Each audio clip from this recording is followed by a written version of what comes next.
আসসালামু আলাইকুম রহমতুল্লাহ।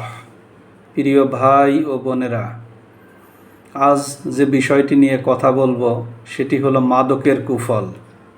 মাদক এটি শুধু একজন ব্যক্তির জীবন নয়, পুরো পরিবার, সমাজ ও জাতিকে ধ্বংসের দিকে ঠেলে দেয়।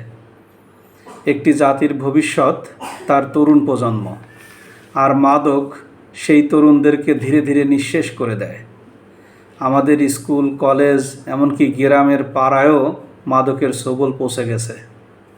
এই ভয়ানক ভাইরাসকে থামাতে হলে শুধু আইন নয়, দরকার জনসচেতনতা, সামাজিকভাবে মাদককে বয়কট করা এবং নৈতিক আন্দোলন গড়ে তোলা মাদকের বিরুদ্ধে।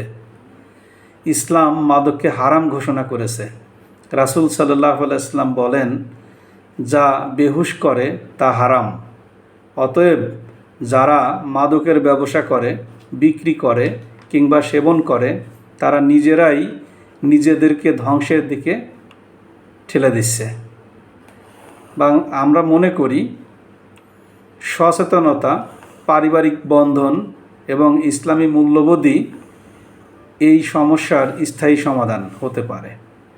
চলুন আমরা সবাই মিলে মাদক মুক্ত বাংলাদেশ গড়ি, মাদকের বিরুদ্ধে জিরো টলারেন্স গড়ে তুলি। আল্লাহ কবুল করুন, আমিন।